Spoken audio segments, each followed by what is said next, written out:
LISA est un dispositif conçu pour repérer et comprendre les besoins et les forces des élèves afin de mieux accompagner leur bien-être et leur santé mentale. LISA est composée d'une plateforme numérique, d'un parcours de formation destiné aux enseignants et d'un réseau de collaboration multi-acteurs. Soutenu par l'État, le projet LISA France 2030 vise à améliorer le bien-être d'environ 70 000 élèves dans 190 établissements en France et à l'international. Le projet LISA se construit autour de la question essentielle de comment favoriser le bien-être de tous les élèves afin de leur permettre d'apprendre et de progresser ensemble en s'épanouissant. On voit bien évidemment que chaque élève est unique, qu'il a ses forces, qu'il a ses besoins spécifiques, mais qu'il évolue au sein d'un collectif, le groupe classe. Et le défi qui se pose aux enseignants au quotidien va vraiment être de pouvoir transmettre des connaissances, veiller à l'acquisition des connaissances et des compétences pour chacun de ces élèves au sein d'un groupe. Les statistiques sur la santé mentale montrent l'importance d'adresser ce sujet dans le cadre scolaire. Et c'est dans ce contexte que LISA intervient. Alors on a de nombreux dispositifs qui existent évidemment, au rang desquels les PAP qui accompagnent les élèves et qui exigent un diagnostic formel pour offrir un soutien. Mais on a aussi des élèves qui n'ont pas forcément ce type de programme d'accompagnement et qui ont également des besoins. Que proposons-nous concrètement ? LISA offre des formations, des outils et des ressources élaborés à partir d'une collaboration interdisciplinaire d'enseignants, cliniciens, chercheurs et ingénieurs. Grâce à cette co-construction, les ressources sont à la fois scientifiquement rigoureuses et adaptées à la réalité scolaire. Au cœur de cette initiative se trouve une plateforme numérique qui comprend un outil de repérage et une base de ressources qui propose des interventions concrètes à mettre en place dans la classe. Le questionnaire Facettes, qui comprend 12 questions, permet aux enseignants de faire une observation systématique et structurée de chaque enfant. À partir des réponses fournies au questionnaire, un tableau de bord individuel se génère et offre un résumé des forces et des besoins de chaque élève, ainsi que des suggestions pour les enseignants. Alors ces suggestions sont présentées sous forme de fiches simples et pratiques, prêtes à l'emploi. La base de ressources Lisapédia est quant à elle composée de toutes les fiches pratiques prêtes à l'emploi, ainsi que des hyperliens permettant d'accéder à des ressources externes, pédagogiques et théoriques. LISA propose également des formations pratiques, en ligne et en présentiel, qui sont adaptées aux besoins des enseignants. La démarche LISA s'appuie sur un programme de recherche mené par des chercheurs spécialistes de la santé mentale et du neurodéveloppement. Ce programme s'appuie sur un comité éthique scientifique international, assurant ainsi la rigueur, le respect du cadre éthique et la protection des données. L'école joue un rôle crucial dans le bien-être et l'épanouissement des enfants et des adolescents. L'équipe LISA travaille pour fournir des outils à la hauteur de ces enjeux.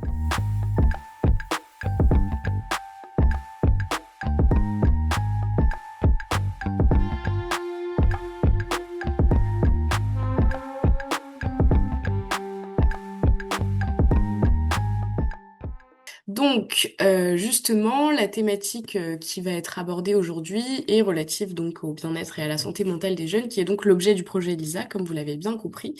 Et on a le plaisir d'accueillir Katia Thériault, qui est donc psychologue, maîtresse de conférences au CNAM, avec une spécialisation en psychométrie, évaluation et orientation.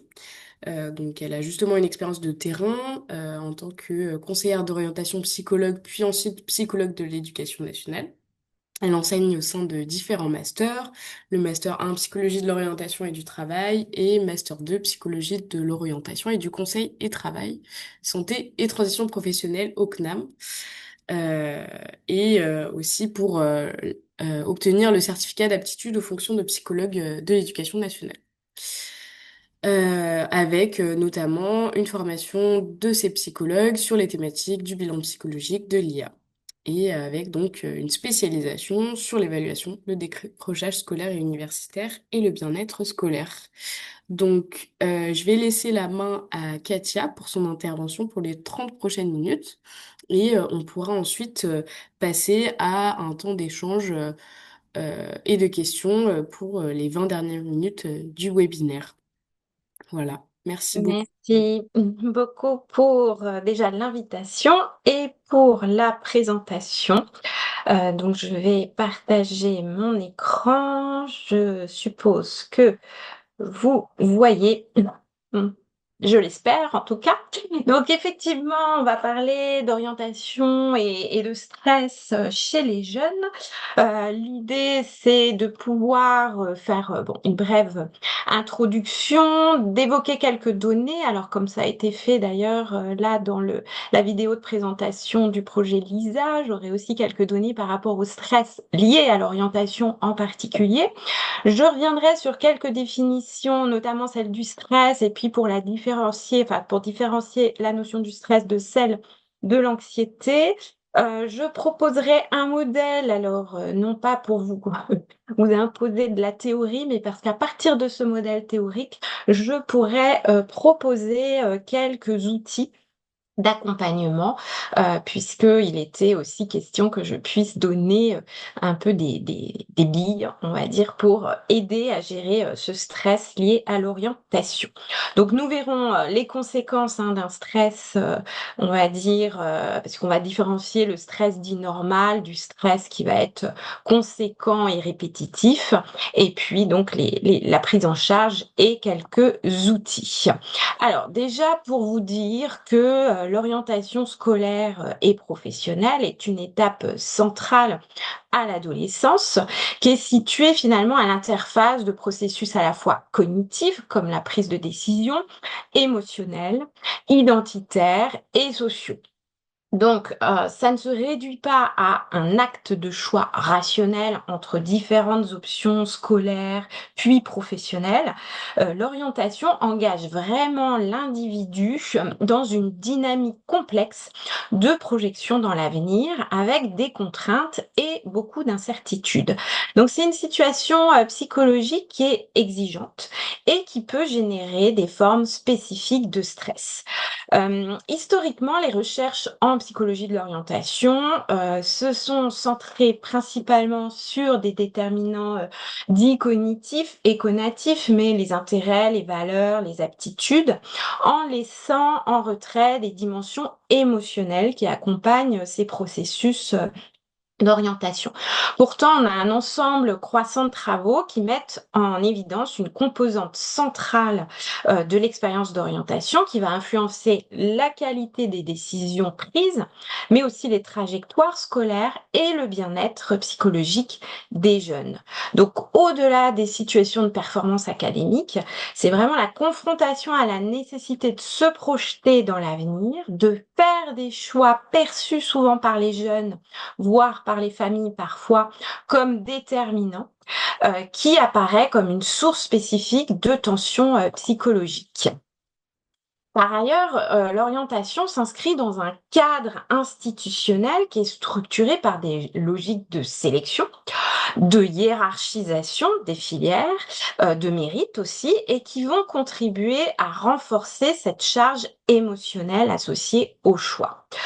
Comme l'ont montré certains travaux, les décisions d'orientation ne sont jamais totalement libres, même si on dit aux élèves qu'ils ont le choix, par rapport à l'orientation, on sait que c'est très contraint et notamment par rapport aux résultats scolaires, mais aussi aux opportunités disponibles. On n'a pas les mêmes opportunités selon les territoires et puis aussi en fonction de représentation des filières, qu'elles soient sociales, mais aussi en fonction d'autres déterminants selon le sexe, selon le handicap, s'il y en a un, etc.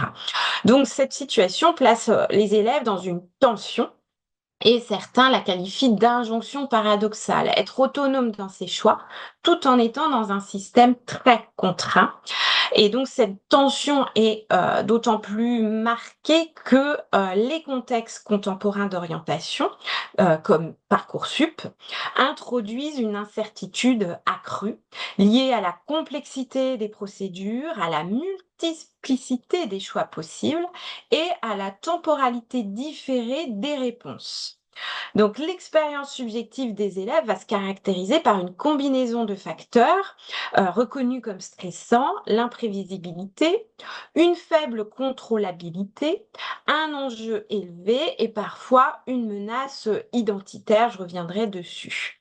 Donc le stress à l'orientation, c'est un phénomène à la fois individuel, mais aussi systémique qui va résulter, et ça sera un élément important que je vais vraiment explicité après, qui va résulter de l'interaction entre des ressources personnelles, comme le sentiment d'efficacité, la tolérance à l'incertitude, les croyances liées à l'orientation et des contraintes environnementales, l'organisation du système scolaire, les pratiques évaluatives, les attentes scolaires. Donc on ne peut pas, réduire, finalement, ce choix, et le stress associé à ce choix à une simple réaction individuelle, hein, face aux exigences scolaires, mais c'est vraiment le produit d'un ajustement entre les ressources, du jeune et les caractéristiques, des situations auxquelles il est confronté. Donc on va pas seulement se centrer sur d'éventuelles fragilités individuelles, mais on va vraiment avoir une approche intégrative qui va être, attentive aussi aux dynamiques contextuelles qui contribuent à la genèse et au maintien du stress. Alors, quelques données issues de plein d'études différentes, elles sont citées, hein, et elles sont assez récentes et on voit que les chiffres sont quand même préoccupants puisqu'une grande majorité des jeunes vivent leur orientation comme une source de stress intense et plus particulièrement, on le verra par la suite, au niveau de l'année terminale. Donc le stress existe en amont, hein, par rapport à l'orientation, même dès le collège, la troisième, mais il va augmenter progressivement et c'est vraiment en terminale qu'on a le stress, le plus élevé et autour de la plateforme Parcoursup. Et donc ce stress est lié à la peur du refus, à l'incertitude des réponses, à la pression temporelle aussi. Donc vraiment, l'année terminale, c'est un moment, critique du parcours, scolaire. On sait aussi, que cette pression, ce stress est partagé par les familles puisque, dans certaines études comme celle de la FCPE 2026, 77 des parents sont anxieux pour l'orientation de leur enfant et 72 déclarent partager le stress des enfants. Par ailleurs, dans les études récentes, on voit aussi qu'on a un phénomène, important qui est l'autocensure, qui est un frein majeur à l'ambition, scolaire, donc qui peut être lié aussi au stress. Mais voilà, on a un peu plus de la moitié des élèves qui pensent que certaines études ne sont pas accessibles, c'est 53 ont peur de ne pas être à leur place, 42 trouvent le niveau trop élevé. Donc on voit, voilà, beaucoup d'éléments d'inquiétude autour de l'orientation de manière générale. Alors maintenant, je vais expliciter, vraiment comment on définit, le stress et puis ce qui le différencie de l'anxiété. Alors déjà, le stress est une réaction normale. Ça, c'est important parce que j'y reviendrai après dans les recommandations. Ça va être aussi de pouvoir expliciter ça, auprès des élèves, que le stress est une réaction normale à une situation qui demande un effort d'adaptation. On parle souvent d'approche biologique, c'est la réaction de l'organisme à une demande qui lui est faite. Et puis dans l'approche psychologique, le stress naît quand une personne se sent dépassée par la situation. Je vais beaucoup m'appuyer sur le modèle de Lazarus et Folkman qui est indiqué ici. Le stress naît quand l'individu pense ne pas avoir les ressources suffisantes pour faire face à la situation. Donc c'est vraiment un processus interactionniste entre les ressources de l'individu, enfin telles qu'il les conçoit, et l'environnement. Souvent, il va y avoir une double évaluation. Quelle est la signification de la situation? Comment il la vit? Est-ce qu'il la vit comme une menace, comme un défi? Et quelles sont ses ressources disponibles pour y faire face? Donc le stress réagit au présent, à l'imminent, alors que l'anxiété, c'est un état anticipatoire tourné vers un danger, futur. Et là, dans l'anxiété, c'est c'est l'estimation de, la probabilité d'un événement négatif avec des préoccupations qui peuvent être, envahissantes. Alors un point important, c'est de différencier le stress transitoire du stress, chronique et puis comme je le disais, du stress normal versus un stress, qui deviendrait, pathologique. Bon, le stress peut être ponctuel, lié à un événement de vie, un changement d'école, l'entrée au lycée, un divorce, et cetera, qui va être différent du stress chronique où là, on va vraiment avoir une accumulation de tracas et c'est ce stress chronique qui va avoir le plus d'impact évidemment sur le bien-être général et la santé, qui va être associé à de la fatigue, des troubles du sommeil, des difficultés cognitives de type attentionnel, mémorisation, qui peut conduire à ce qu'on appelle du burn-out scolaire, et donc des risques pour la santé mentale.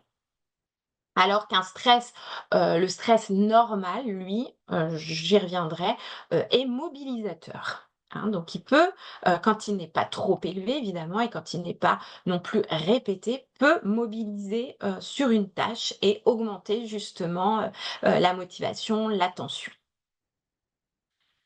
Alors je vous disais que j'allais vous présenter le modèle de Lazarus et Folkman, parce qu'ensuite toutes les propositions que je ferai concrètes s'appuient sur ce modèle-là et c'est important de le comprendre. Donc comme je le disais, dans ce modèle qui est interactionniste, transactionnel, le stress ne vient pas directement des situations, mais de la manière dont l'individu les interprète. Donc face à une même situation, on va pas avoir les mêmes interprétations évidemment de la part, des élèves. Donc Parcoursup, par exemple, ne va pas être vécu du tout de la même manière selon, les personnes. Donc ce modèle postule, comme je le disais, que le stress résulte de la perception par l'individu d'un écart défavorable entre les exigences de la situation, les demandes, et l'évaluation de ses ressources pour y faire face. Ces évaluations, comme je l'ai dit, sont subjectives, donc ça peut vraiment différer entre les individus. Alors, quand il y a un événement, une personne va évaluer cet événement. C'est d'abord une première évaluation qu'on appelle une évaluation primaire, une évaluation de la situation. Est-ce que la situation est importante pour moi? Si je prends l'exemple de Parcoursup, est-ce que Parcoursup est important pour moi? Je peux considérer Parcoursup comme une menace, avec un risque de pas avoir mes vœux, par exemple, de ne pas être pris dans une formation. Je peux prendre la situation comme une perte. Alors là, c'est plutôt j'ai raté les examens, j'ai des mauvais résultats, donc c'est déjà quelque chose qui s'est produit, il y a un échec. Ou je peux prendre la situation comme un défi. C'est compliqué, Parcoursup, on le sait, il y a de la sélection, mais je vais y arriver. Ça me stimule. Donc ça, c'est une première évaluation. Ensuite, il va y avoir une évaluation secondaire. Une fois que j'ai évalué la situation, je vais voir si j'ai les ressources pour y faire face. Et donc là, l'élève va à la fois analyser les contraintes imposées par l'environnement, les demandes. Donc si je reprends Parcoursup, est-ce que j'ai suffisamment travaillé pour obtenir les résultats? Quelle est la quantité de travail qu'on me demande, combien de lettres de motivation je dois faire, combien de temps ça va me prendre, en combien de temps je dois le faire, la pression temporelle, quelles sont les attentes de ma famille par rapport à ça, quelles sont les attentes de l'école. Donc toutes les attentes sociales autour de ça. Et un élève de terminale peut percevoir à la fois beaucoup de devoirs à rendre, des échéances multiples, une fenêtre réduite pour faire ses vœux, une forte pression familiale, donc les demandes apparaissent élevées. Et ensuite, il va mettre en face ses ressources. Donc, quelles sont ses ressources pour faire face à cette situation? Alors, en termes de ressources, ça inclut le soutien dont il bénéficie, les aides, que ce soit des enseignants, de sa famille, les connaissances, les stratégies dont il dispose, sa santé, et cetera, et cetera. Et donc, face aux mêmes exigences, hein, par exemple scolaires, on peut avoir 2 élèves très différents en termes de ressources. Un qui dispose d'un fort soutien familial, de bonnes méthodes, tandis que l'autre va se sentir seul et débordé Et donc le stress perçu sera très différent. Il va aussi évaluer finalement lui-même ses caractéristiques aussi pour y faire face en termes de personnalité, par exemple, ses croyances, les buts qu'il se fixe, ce qui est important pour lui. Voilà. Donc une fois qu'il a évalué la situation, qu'il a situation initiale, première évaluation, évaluation primaire, évaluation secondaire, ensuite on va avoir des stratégies qui vont se mettre en place. C'est ce que vous avez au milieu, les stratégies dites de coping, c'est-à-dire comment on fait face au stress. Et ils définissent 4 grands types de stratégies. Là, vous en voyez que 3 parce qu'une 4e a été rajoutée. Donc, c'est vraiment l'ensemble des efforts qui vont être mis en place pour maîtriser ou réduire les exigences de la situation. Donc on a un coping centré sur le problème, on va essayer de résoudre le problème, la source finalement de la menace.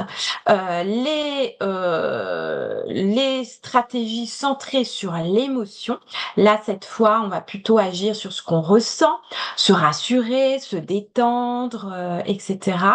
On peut avoir la recherche de soutien social, donc là on va enclencher des stratégies pour être soutenu par sa famille, ses amis, les enseignants, un psychologue de l'éducation nationale, etc. Et il y a une 4e stratégie, c'est ce qu'on appelle l'évitement. Donc là, on fuit la situation. Certains élèves vont procrastiner, par exemple, via Parcoursup. Comme c'est trop stressant, ils vont rien faire ou faire au dernier moment. Et évidemment, ça, c'est plutôt inefficace à long terme. Une fois qu'ils ont mis en place ces stratégies, il y a une issue de l'événement. Soit c'est favorable et généralement, il y a aussi une issue émotionnelle qui va être positive.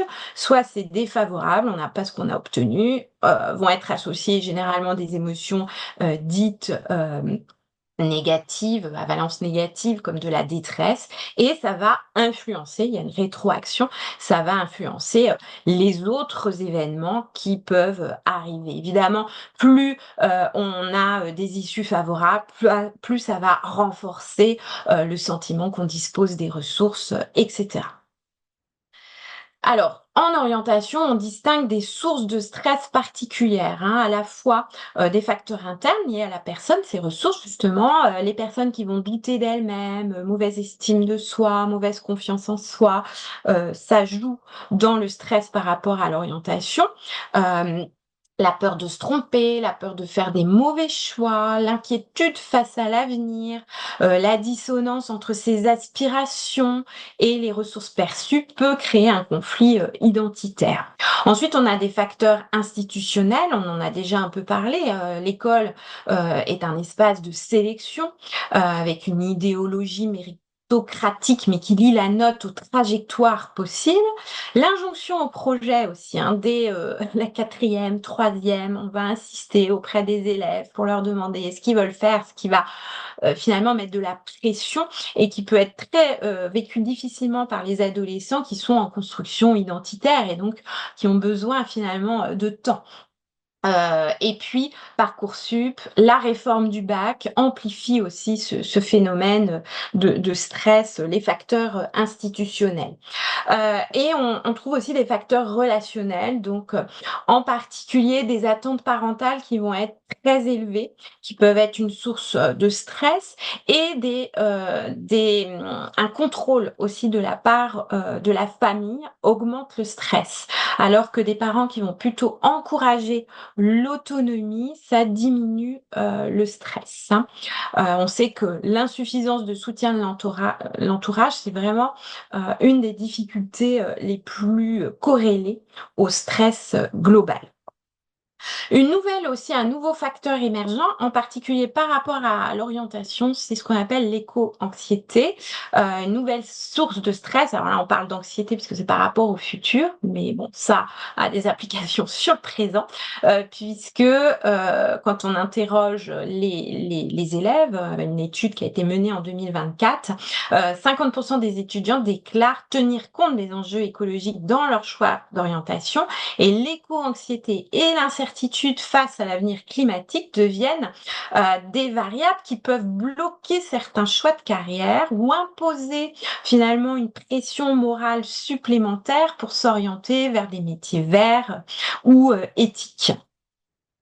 Alors je vous disais, il y a des profils de stress et notamment selon, l'âge et le palier. Donc là, c'est une étude, bon, qui date déjà de 10 ans en arrière, hein, de 2015, d'Esparbes-Istres, pardon, qui montre bien cette augmentation du stress entre, le collège et puis, la terminale où on a vraiment un pic, qui est lié au choix, d'orientation et dans cette étude-là, on avait, 50 qui présentaient un niveau de stress fort sous l'effet conjugué, bon, à la fois du bac et de la sélection dans le supérieur. On sait aussi qu'il y a des différences selon le sexe, où les filles vont rapporter systématiquement plus de stress que les garçons, quelle que soit la classe, et en général, elles internalisent les sources de stress liées beaucoup à la manque de confiance, alors que les garçons vont avoir tendance à externaliser les sources de stress, les causes du stress. Alors, le stress, quand il est, trop important, comme je disais, répété et cetera, peut avoir des conséquences négatives sur la santé mentale, la santé, globale. On sait que ça peut, altérer les performances scolaires et notamment l'attention, la mémoire de travail, la récupération des connaissances, donc ce qui agit sur les performances scolaires. Souvent, ça va aussi agir sur prédire un moindre sentiment de compétence, une estime de soi, plus faible et ça entraîne un cercle vicieux. On sait aussi que le stress, peut transformer l'orientation en menace, hein, puisqu'on peut évaluer la situation Parcoursup, comme on l'a vu, comme une menace et ça peut mener à de la procrastination, la stratégie de coping qui est la fuite, hein, de l'évitement des services d'orientation ou même des choix précipités pour fuir l'incertitude. Ça peut aussi mener à de l'auto-limitation des aspirations par peur de l'échec, hein. Donc finalement, on l'avait vu tout à l'heure, on a beaucoup de jeunes quand même qui se limitent dans les vœux qu'ils peuvent faire, dans les choix. Et puis, on sait que le stress est associé à une identité vocationnelle moins définie, une difficulté à se projeter dans l'avenir et à éviter les engagements, ce qui peut entraver l'exploration des possibles et aussi la construction de soi. Alors, comment on peut aider les jeunes à faire face à ce stress?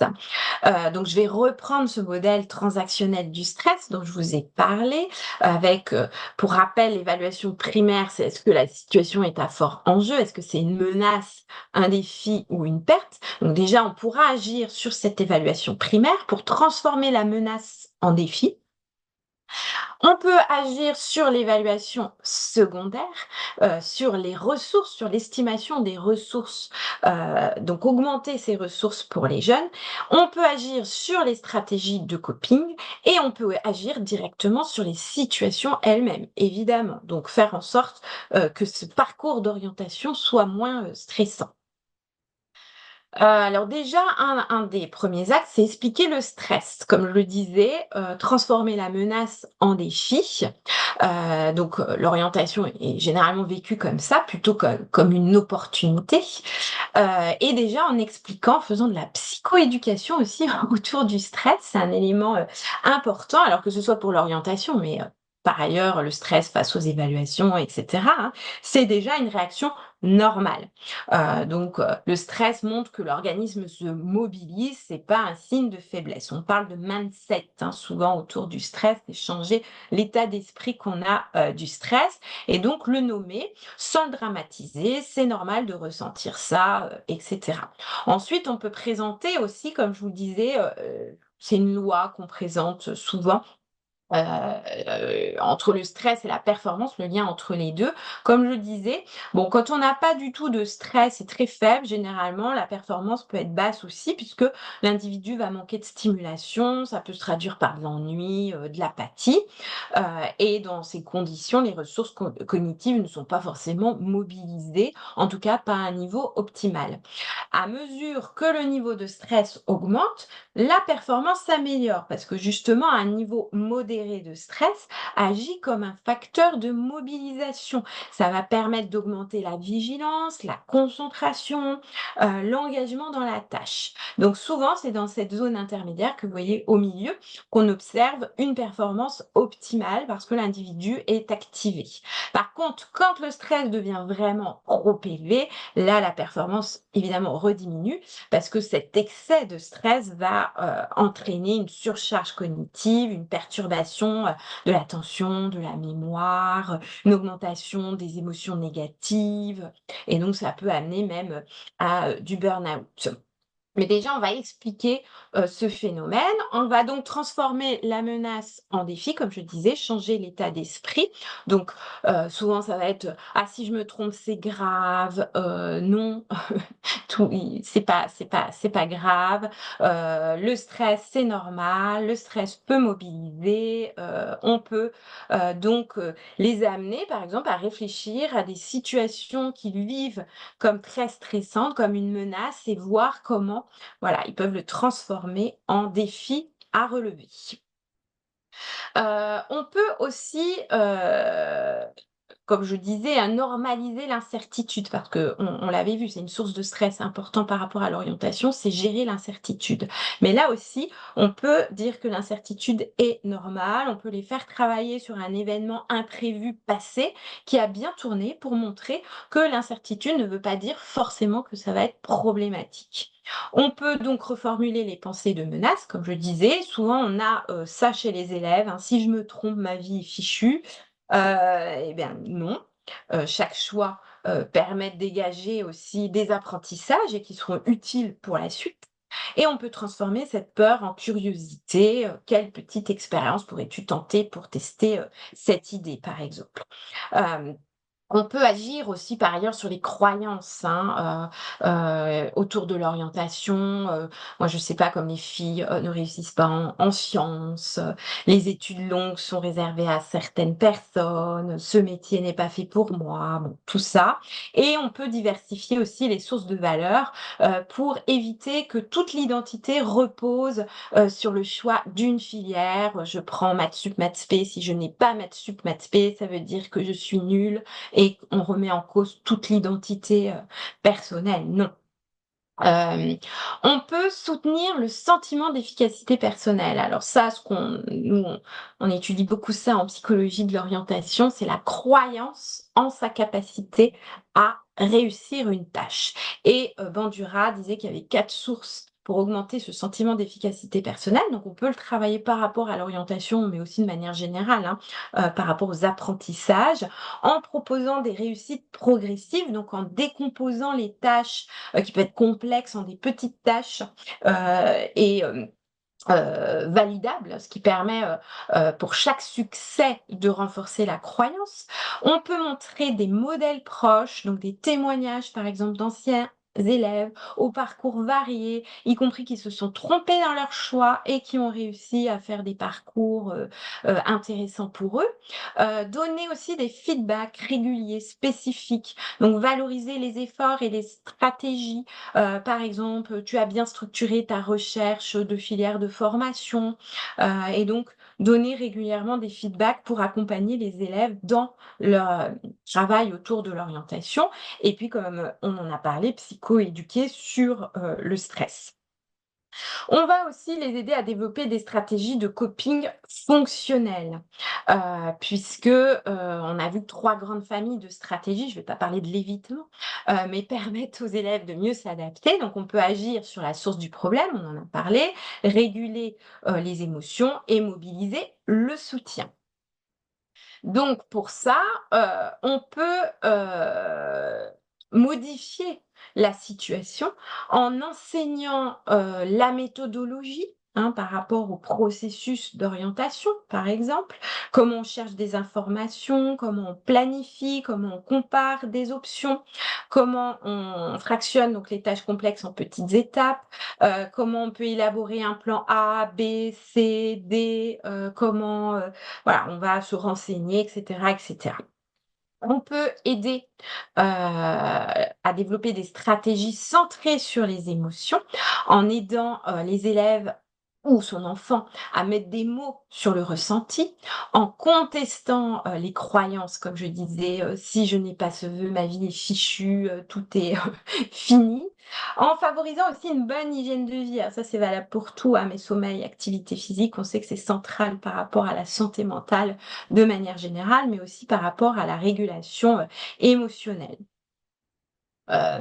Ensuite, on peut donc mobiliser le soutien social, hein. C'est la troisième stratégie de coping, puisqu'on a vu aussi que la pression sociale, familiale sont des facteurs importants de stress et à l'inverse, soutenir, l'élève ou son enfant, par rapport, au choix d'orientation, eh bien ça favorise, le bien-être.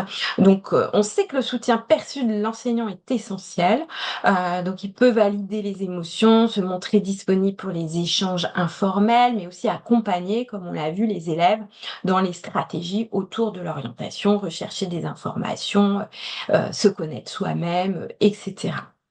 Et puis les familles, c'est de pouvoir, soutenir évidemment, les enfants en étant, respectueux de l'indépendance, en évitant d'être dans le contrôle comme on l'a vu, parce que plus on va être dans le contrôle, plus ça favorise, le stress. Quand c'est trop envahissant, eh bien ça augmente, le stress. Donc si on décide tout à la place, y compris si on fait les démarches à la place, lettre de motivation, forum, et cetera, ça peut augmenter, le stress.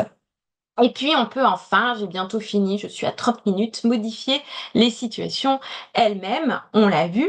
Donc modifier les contextes pour mieux ajuster les exigences aux ressources. Donc ça passe par bien expliciter les étapes d'orientation. Si je prends, l'exemple du lycée, hein, ça va être vraiment de tout expliciter comment ça fonctionne. Si je prends Parcoursup, quels sont les critères, quels sont les calendriers des procédures, et cetera. Ça va être aussi d'augmenter le sentiment de contrôle des élèves en introduisant si possible des marges de manœuvre. Alors en explorant plusieurs pistes, je parlais de plan A, plan B, plan C, c'est vraiment d'avoir des diverses solutions possibles en présentant les parcours comme évolutifs et non définitifs. On l'avait dit, hein, en amenant de la progressivité, on travaille pas son orientation en septembre de terminale, hein, au mois de septembre de la terminale ou même au mois de décembre, mais ça se travaille bien en amont, dès la 6e en fait, sans parler d'orientation pour ne pas mettre de pression, sans parler de projet, mais ça passe par bien se connaître, explorer etc.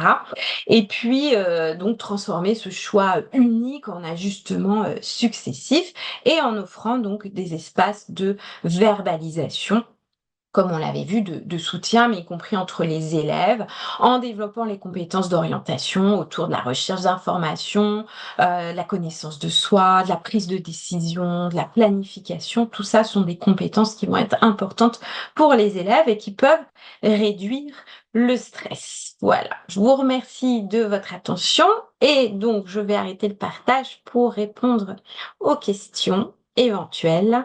J'ai dépassé un tout petit peu. C'est très bien. Merci beaucoup, Katia, de cette intervention. C'est pile dans le timing, il n'y a aucun souci. Pour vous laisser un petit peu le temps de réfléchir peut-être et de poser vos questions dans le chat, je voulais lancer un petit peu la réflexion en vous posant la question concernant un petit peu les moyens en fait de remédier à ce stress lié à l'orientation. Donc on a vu que c'était possible de le faire à l'échelle de l'enseignant, à l'échelle des familles. Est-ce qu'il y a des leviers un petit peu plus structurels, par exemple au niveau de l'école? Oui, alors évidemment, l'école peut agir à différents niveaux, hein, parce que là on parle de l'orientation, mais il n'y a pas que l'orientation pour augmenter le bien-être des élèves. Et notamment, on sait qu'il y a la pression des notes hein, qui joue beaucoup et elle-même qui va jouer sur l'orientation. Donc ça, par rapport aux évaluations, je dirais qu'il y a des efforts à faire. Souvent, nous, on prend aussi les UNT où il y a des comparaisons qui sont faites hein, quand il y a des élèves qui vont aller 10 fois, 15 fois par jour regarder leurs notes, qui se concentrent uniquement là-dessus, ce qui augmente le stress aussi, et qui vont tout le temps comparer leurs notes à la classe, à la note obtenue par la classe. Et ça, on sait que c'est source aussi de stress, cette comparaison sociale, constante. Donc là, je pense qu'il y aurait des choses à faire en effet par rapport au système de NT. Je sais qu'il y a des expérimentations qui se font parce que nous, on a travaillé notamment avec un lycée qui sur le bien-être. On a fait une grande étude et pour travailler sur le bien-être et ils ont essayé de stopper justement à certaines heures le fait de regarder sur l'ENT les notes, voire de pas mettre de notes du tout, mais ça c'est très compliqué actuellement dans notre système français. Il y a des tentatives dans le primaire, parfois au collège, mais au niveau du lycée c'est plus compliqué. Donc ça c'est une des pistes, mais évidemment il y en a plein d'autres. Ça passe par les espaces aussi, hein, je dirais les lieux. Là demain par exemple, je vais faire une intervention sur les lieux sécurisants versus insécurisants et donc offrir des espaces un peu zen, de pouvoir permettre toujours le soutien est très important à les élèves quand on les interroge. Ici, des espaces où ils vont trouver des personnes ressources, donc au CDI, avec les professeurs qui peuvent les accueillir, le calme, l'infirmerie, le bureau du psychologue de l'éducation nationale. Donc ces espaces ressources et des salles zen. Voilà, plusieurs établissements mettent en place les salles zen. Bon, je vous ai donné 2 exemples, mais je pense qu'il y en aurait plein d'autres qui pourraient revenir pour limiter ce stress. Merci de votre retour. Alors, donc une première question de Esther. Est-ce que ce ne serait pas mieux si les enseignants jouent aussi un rôle positif sur l'orientation des étudiants, vu que 50% s'orientent vers les métiers verts? Je ne sais pas si j'ai bien compris la question. C'était plutôt que 50%, si vous faites référence à ce que je vous ai montré dans le diaporama, c'était plutôt que 50% intégraient cette question dans leur choix, mais pas 50% qui s'orientent vers les métiers verts. C'était plutôt pour dire qu'il y a de l'éco-anxiété et puis que voilà, beaucoup d'élèves prennent ça en compte, hein, l'avenir de la planète de manière générale.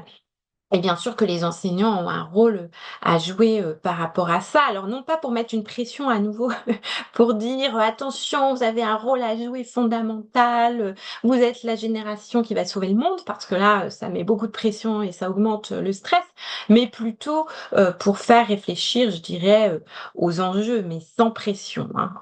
C'est plutôt de réfléchir à l'impact au moins, ce qui n'est pas toujours le cas, hein. On parle, nous, beaucoup d'intégrer ça dans l'orientation, avec les jeunes, de travailler ce point-là, mais plutôt en termes d'exploration, juste de questionnement. D'après vous, ce métier-là qui t'intéresse, quel est son impact sur le monde, pas seulement sur l'écologie d'ailleurs, mais même en termes de justice sociale, pour être dans un monde plus décent aussi et plus juste. Et donc, c'est juste de les amener à réfléchir, mais vraiment sans les culpabiliser. Donc c'est un petit peu l'idée d'initier en tout cas une réflexion, Oui. d'avoir un petit peu un regard critique et de prendre en compte en fait cette éco-anxiété qui est croissante chez les jeunes et qui influence leur choix d'orientation. Euh, Justement, est-ce que vous pourriez revenir un petit peu là-dessus? Est-ce que cette éco-anxiété, vous qualifieriez qu'elle a plutôt un rôle moteur dans l'orientation des jeunes, plutôt un rôle de frein? Comment est-ce qu'elle peut influencer l'orientation des jeunes? Eh bien, je pense que ça dépend des jeunes et ça dépend le rôle, hein. Je crois qu'il y a des recherches, mais là, je les ai pas en tête, mais qui montrent que ça dépend comment on le vit. Si on va avoir un rôle actif versus un rôle plutôt subi, il me semble, et on n'aura pas du tout, dans un des cas, on sera pas forcément anxieux, alors que dans l'autre, on peut être anxieux. Donc, c'est plutôt comment les jeunes le vivent par rapport à cette anxiété, alors que ce soit par rapport à l'écologie, mais on peut dire par rapport au conflit, etc. C'est toujours ce sentiment, je pense, très lié à la contrôlabilité. Est-ce que je peux agir dessus ou pas? Hein, on l'a vu dans le modèle du stress de manière générale, le fait qu'on pense que les situations sont contrôlables vont beaucoup jouer aussi sur le stress et sur les stratégies qu'on va mettre en œuvre. Si on pense qu'on peut agir, généralement, ça peut diminuer le stress. Que si on pense tout est fichu, il n'y a plus rien à faire en fait. Merci de ce retour. Encore une fois, n'hésitez pas, il n'y a pas de bonnes ou de mauvaises questions. C'est ça. Euh, Pour l'instant, je n'en vois pas. voilà. Peut-être venir. C'est vraiment le moment si vous avez des questions plus spécifiques sur des notions qui ont été abordées par Katia pour les poser. Euh, le temps que vous réfléchissiez un petit peu si vous avez des questions. Il y a aussi donc la question de l'orientation qui arrive donc en particulier dès la terminale, comme vous le mentionniez, et en quoi en fait une certaine forme d'orientation peut influencer un petit peu la possibilité que l'élève, l'étudiant décroche ensuite. Est-ce qu'il y a une interaction entre le décrochage scolaire et l'orientation? Comment s'articulent un petit peu ces deux enjeux? Oui, alors en effet, dans plusieurs études, dont certaines qu'on a menées nous au niveau du lycée en particulier, on voit que l'orientation dite subie est très liée à l'envie, en tout cas à l'intérêt. Et que ce soit d'ailleurs en seconde professionnelle, parce que nous, on s'attendait à ce que ce soit essentiellement en seconde professionnelle, puisque à nouveau, AFELNET, qui est la procédure d'affectation par le net en fin de troisième, les choix, enfin les affectations se font en fonction des résultats scolaires. Donc certains élèves, malheureusement, aux résultats très faibles, ne vont pas aller forcément vers des filières qu'ils ont choisies. Donc c'est une orientation subie. Et oui, c'est un facteur vraiment très important dans le décrochage scolaire. Ensuite, en seconde professionnelle, mais c'est aussi le cas en seconde générale et technologique, parce qu'on a vu, nous, dans nos études, qui jouait aussi, enfin, l'orientation subie en seconde générale et technologique joue aussi sur le décrochage. Et pour les élèves de seconde générale et technologique, en fait, c'est certains élèves qui voulaient aller vers la voie professionnelle et qui ont été empêchés, entre guillemets, soit par leur famille, mais aussi parfois par les établissements qui poussent à aller vers les filières générales quand les élèves ont des bons résultats scolaires, même s'ils souhaiteraient aller vers la voie professionnelle parce qu'ils ont déjà une idée bien définie. Et donc, ils peuvent mal vivre le fait d'être en seconde générale et technologique aussi et avoir l'intention de décrocher. Alors, comment les enseignants peuvent mettre les parents au courant de leur rôle dans le stress des étudiants pour éviter le burn-out? Oui, alors ça oui, c'est une bonne question, mais je pense que ça peut se faire lors de rendez-vous au lycée justement, d'échanges informels ou plus formels, lors soit des rendez-vous individuels, mais aussi de séances parce que les établissements organisent régulièrement des séances ou même les psychologues de l'éducation nationale le font pour expliquer l'orientation. Et je pense qu'à l'occasion de ces moments-là, on peut tout à fait montrer l'importance du rôle soutenant des familles dans le projet d'orientation et le fait que quand elles sont elles-mêmes stressées, elles-mêmes dans le contrôle, parce que le stress peut amener à vouloir contrôler la situation et faire à la place du jeune ou décider à sa place, ça augmente encore plus le stress chez le jeune et ce qui peut augmenter la procrastination et donc on tombe aussi dans un cercle vicieux. Donc en voulant bien faire, évidemment, c'est pas forcément volontaire, mais on peut amener encore plus de stress. Donc oui, ça, je pense que ça peut se faire en informel, enfin en informel lors d'un rendez-vous individuel, mais aussi lors de ces séances faites avec les familles, soit par les enseignants, enfin avec les enseignants et avec les psychologues de l'éducation nationale. Alors, est-ce qu'il y a des espaces spécifiques pour les enfants avec troubles du spectre autistique pour parler de leur orientation? Alors, bon, à nouveau, hein, les psychologues de l'éducation nationale, déjà les enseignants sont souvent les premiers partenaires en termes d'orientation, les familles. Ensuite, on a des professionnels dont c'est le métier, donc comme les psychologues de l'éducation nationale. Au niveau national, on a un centre d'information et d'orientation spécialisé sur Paris et on en a un autre à Lille, donc spécialisé, y compris, enfin handicap de manière générale et y compris troubles du spectre autistique. Donc on peut soit se tourner vers un collègue psychologue de l'éducation nationale dans son lycée, hein, si l'élève est scolarisé, voilà, soit en effet dans un CIO dit spécialisé à Paris ou Lille. Et puis après, bon, il y a des associations, je sais, qui existent aussi et qui accompagnent l'orientation ou du côté des métiers, en particulier pour les TSA, parce que enfin voilà, qu'on vraiment misé sur ces élèves-là en termes d'orientation. Alors j'ai plus en tête le nom des associations, mais elles existent, hein, si vous voulez rechercher. Mais déjà, on peut l'accompagner tout simplement à explorer ce qu'elle veut faire, hein, pour cette jeune. Alors sur les chiffres, sur le nombre de jeunes touchés par le stress selon leurs conditions sociales, eh bien, je ne crois pas. En tout cas, dans les études que j'ai pu archiver, je n'ai pas vu. J'ai vu le stress selon la classe, le stress selon le sexe, mais pas le stress selon la condition sociale. Pas à ma connaissance là, donc malheureusement, je n'ai pas de chiffres à vous donner.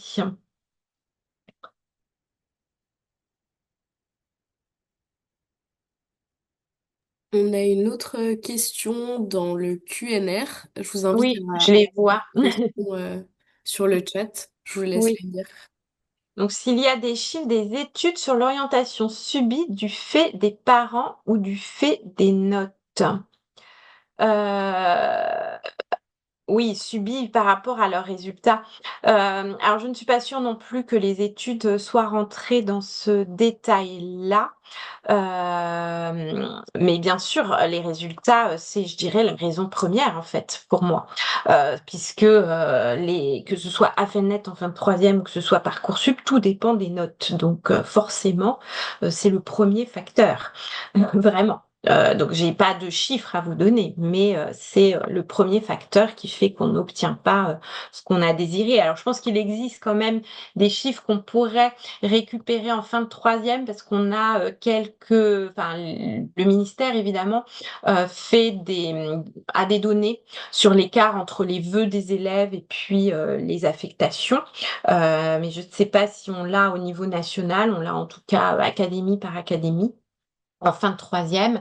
Et Parcoursup, oui, alors j'ai plus le chiffre en tête, mais vous avez quelques enquêtes en effet qui montrent le pourcentage d'élèves qui obtient le premier vœu qu'il avait demandé et qui reste assez faible, hein. Je sais plus si c'est pas autour de 30%, j'ai peur de dire des bêtises, mais c'est 30% qui obtiennent le vœu qui était désiré dans Parcoursup, donc ça reste faible. Et en effet, c'est lié aux résultats scolaires. Là, malheureusement, un système très sélectif par les notes. Il nous reste encore un petit peu de temps pour une question, si quelqu'un veut poser une petite dernière question.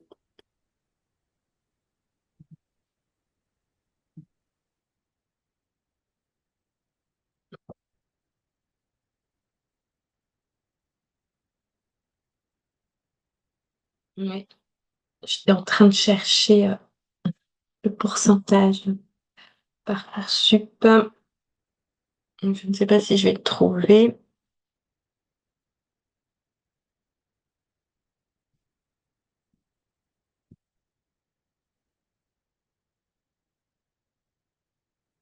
Ouais, ça dépend des études qui sont faites.